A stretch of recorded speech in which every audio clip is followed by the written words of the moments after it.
Janë 2000 funta të cilat do të bëhet, është një juri e pavarur që e bën vlerësimin, kanë mundohë 15 bursa. Gjatë saj kohe sa kemi qenë zgjedhje, është lansu një projekt për luftimin e dezinformimit, në cilin ambasada angleze pagun bursa përmes kallëzojit edhe OGK-s, për që ato për shkak se është të qelën konkursi dejt shtunën, po du me kuptu ma mirë qytetari i thjesht, gazetari, hulumtusi, studiusi që na këshyr, kush mundet me aplikun qëto bursa për çka janë sa zgjasin, bursat për dezinformim. Thirrja është për gazetarët cilët kanë propozimet mira, hulumtimet mira për luftimin e dezinformatës. A duhet gjithë me qenë gazetar, a mundesh me qenë student, hulumtus, sociolog? Është e rëndësishme edhe CV-ja, normalisht që mundesh me qenë nëse vjen me ide të mira edhe studius që merresh me punën e gazetarisë, po ideja është me bëu hulumtime gazetareske për dezinformatën, jo raporte studimore që janë për universitete. Sa pare i merr për me studiu? Janë 2000 funta të cilat do të bëhet, është një juri e pavarur që e bën vlerësimin, kanë mundohë 15 bursa.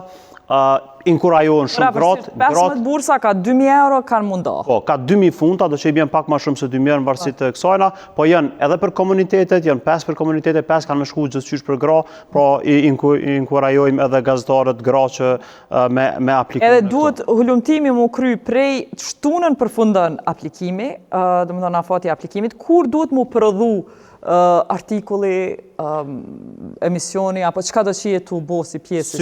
Synimi i bursave nuk është vetëm mja dhon parët, po është edhe mja dhon një urin tonë qysh bëhet një hulumtim. Pra na kemi me mentoru ata gazetar, kemi me i këshillu, pra kemi i dhon kohë të mjaftueshme për me bëni hulumtim të mirë. Edhe publikohet ajo? Një muje gjysë është drafti i parë, jepen komente, drafti i dytë, drafti i tretë, pra është një mënyrë e shkrimit dhe mënyrë e redaktimit që është e sofistikuar që synimin e ka edhe, do më thonë, mja dhon një burs, po edhe mja dhon një urin tonë se qysh bëhet një hulumtim. Brenda 6 muaj përfundon kjo, duhet? Hulumtimi duhet përfundon brenda muajit janar, pra publikimet bëhen deri në janar, është pak ma intensiv. Edhe a ofrohet platforma për botim edhe kallzo.com apo boton edhe tjetër kun? Hulumtimet kanë më publiku edhe në kallzo.com, edhe në mediat ku mund me punu gazetar, pra jemi të hapun. Përfshirja OGK-s, qysh është qëtu? OGK-ja lanson çmimin për verifikues të fakteve dhe gazetarët e cilët bojnë gazetari të verifikimit të fakteve kanë me pas mundësinë me apliku në këtë çmim. Faleminderit që ka që kena kohë që kjo bursë të dashur shikues mshelet këtë shtunën mshelet aplikimi për bursën që e ka lansu ambasada angleze për me luftu dezinformatën.